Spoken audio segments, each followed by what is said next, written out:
So I suppose it was something that once Shannon started moving towards a more sustainable future with vehicles, we've over half our fleet now are electric vehicles. But also this, I suppose, rose some challenges for us as well at the same time, that if an electric vehicle were to break down airside of the airport, whether it be on the apron or runway or taxiways, we would have a difficulty of how to move them.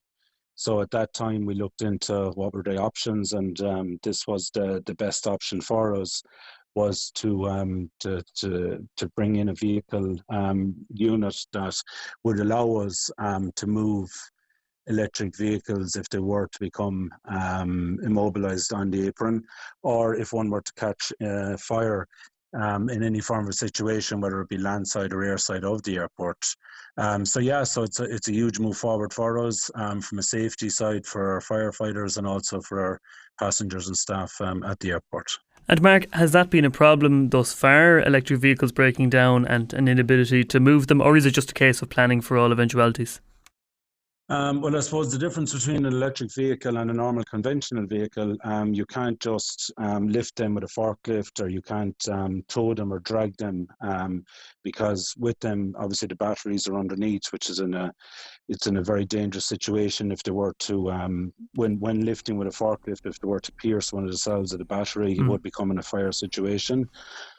So our only way at the time of looking into it was the safe way of moving these would be a vehicle mover like this. And also what it allows is for the firefighters or the operators, they can be at 100 metres safe distance away from the unit to ensure the safety of all the crews involved in the situation. So ultimately it creates safer conditions airside and it prevents potential risks or hazards. Yeah, exactly. So even within the car parks, it has been seen in many airport car parks all over the world, where even if it's a conventional vehicle were to catch fire, if there was an EV in a close proximity, it becomes a huge challenge for the fire services and how to deal with that. So this will allow us to be able to safely move a vehicle out of an area into a more remote area to allow the fire services to work more efficiently and safely. Is that on site now? Can that be used immediately? Yeah, so we have over 70 of our staff trained within the airport to utilise this system. So whether it be from a vehicle that breaks down or in a fire emergency situation, as I said, we have all our staff readily deployed there for that, and it's available 24/7 for us at Shannon Airport.